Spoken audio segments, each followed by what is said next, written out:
What is up, everybody? I wanted to do a follow-up on the Temu stuff. I posted a video a few months ago that actually, for my channel, has done very well. It's, 40-some thousand views. So there's a lot of interest in it.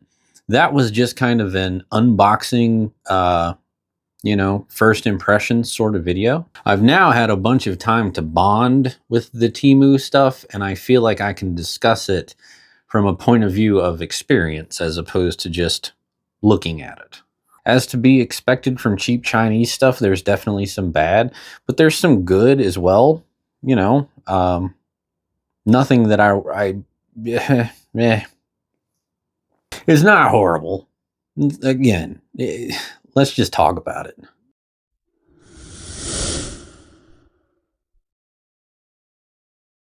So if you recall, I got a lot of this kind of stuff. Little soft plastics that I actually really like the looks of, and I still kind of like them. Now, the issue I have is whatever little blend they use for these, pretty much all the little baits seem to be of the same plastic, and it's a little too hard. Like, I've made a lot of soft plastics, and whatever this recipe is, it's a little too hard and it rips pretty easily. So the blend is just a little odd. These things don't last as long as they should, just because that blend seems to be a little off and a little funky. So here's the bad. I had a lot of stuff do this. Yeah, and I've had stuff like this happen in the past. However, this was a little too prevalent for my liking. I'm as guilty as anyone for perhaps leaving my stuff in a vehicle when you shouldn't. But I have countless other soft plastics that are perfectly fine, perfectly usable. So this, now this little crank, I brought him out because I did use it a fair amount. Little bit of rusting there around the split rings, hooks and everything held up. I wanted to leave everything stock. I didn't want to change things out. I just wanted to see what the Temu stuff was all about. So ultimately, as much as I used this, it held up pretty well. And, few fish off of it, nothing to write home about. I like the pattern. Paint and everything held up well. So ultimately, the crankbaits, I would say they're okay. If you did want to take the time to switch out the hooks and the split rings and stuff and put some better components on there, they'd probably be a lot better. But the normal crankbaits get a pass. Now the little cranks like this guy, not so much. These guys, none of them ran well at all, and it's virtually impossible to tune the ones I got, at least, because they just feel like they're right there on the brink of breaking. Now, I'm not trying to be harsh with anything here. I'm just speaking the truth. I did try to tune these a little bit, and there was just so much creaking, cracking, and horrible sounds going on. I really didn't feel comfortable tuning them to the extent that they would run even remotely true. Now, I know with tiny crankbaits like this, sometimes that is the case, that they don't run great. But that being said, a better brand crankbait can actually be tuned to get it pretty well usable. Didn't feel I could do that with these. Now, we did catch some panfish off of these, but I just could not retrieve them like I would want to. Now, this is where, in my opinion, the Temu stuff really shines. These nippers, the pliers, and these little guys, which I've actually really fallen in love with. This kind of stuff actually feels really well made. Like, I don't feel uncomfortable taking this out. I don't feel like I'm going to take it out and something horrible is going to happen and I'll be up the creek without any nippers. Same thing with the pliers. They're just super rigid. There's no slop, no play in them. They work great. And then these little guys, come on, you got full beef pliers in half the size. I really, really grown to thoroughly enjoy these little pliers.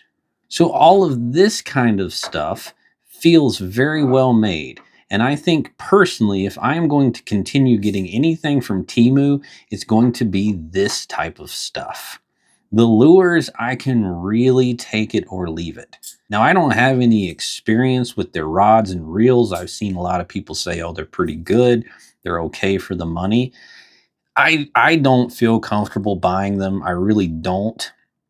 Perhaps I should, because in the sort of terminal world, that's where things seem to shine a little bit. So I can't speak to that. But in terms of lures, I'm not impressed. I will say that. But in terms of this kind of stuff, I'm very impressed. Even with this little pouch, I'm impressed with it. I've been using it to sort of keep all of my little doodads for unhooking and all that good stuff in it. And then I can grab and go or whatever I need. And then when I'm done and I'm not using it, I just put it back in this, keep it in my bag, and I know where everything's at. Even this, pretty well made. It's a nice canvas. All the stitching and everything on it seems to be super solid. It's got room in the middle for even more stuff. I haven't really used that part of it. But even something like this, you know, for the money I spent, it's not bad. In the fishing sense, Temu shines in other ways as well, like these little containers, which you can get a bunch of them for dirt cheap. Like these, I really, really like these. They're a nice, solid aluminum screw top little container. I really like these. There's tons of uses for this. If you make your own floatant or anything like that, it gives you a great little container. It's perfect for holding random terminal tackle, hooks, sinkers, whatever it may be. These little plastic film canisters, I just did a video on this little waist line holder. These, it was like 20 of them for, you know, a few bucks. There's tons of uses for these. So the little outside of the box things, I think Temu's pretty solid for that. So when it comes to the Temu stuff, that's my 2 cents. I very much like the pliers, the nippers, things like that. I think in terms for what you spend, you are actually getting a decent product. Now that being said, in the Temu sense, the pliers and stuff like that is kind of higher end. You know, you get on there and you buy a $1 bait. Well, the pliers, they're going to cost you 10 or 11 bucks. So perhaps that's, you know, high end Temu stuff. I don't really know. Me personally, I have no intention of buying any further lures from them. I was not impressed, not really happy with it. I would rather spend a little bit extra and get something that's actually going to hold up, something that's going to run true, something that I can adjust. So the actual fishing lure stuff, nah, I'm just not going to mess with that anymore. Perhaps down the road, if there's enough interest on here, if you all want to see maybe me check out some rods and reels or something, I will. I will do it for the sake of experimentation with the channel. I don't really have any personal interest in doing that. But if it's something you'd like to see, let me know, and maybe I'll pick a thing or two, or you can request a thing or two and we'll check it out. We'll just see. So to me, the reality is what I think a lot of people already know. Temu is incredibly hit and miss. There's a lot of junk, but there's a lot of, you know, diamonds in the rough as well. There's things I got from Temu that I'll continue to use until they fall apart, and I'm perfectly happy with them. The whole, you know, should you spend this money with China kind of thing, I know it's conflicting, but if you go through your house and you start looking at things, most everything you're going to find is going to say made in China on there. So they're getting your money anyways. So I don't let that side of it bother me too much. So I hope that helps. I'm moving on from the Temu thing. Personally, it was an experiment. It was completely and totally just me being curious was the whole reason I did it at all. And I think that that curiosity has been assuaged. So thank you all again for everything. Please subscribe, help the channel to continue to grow.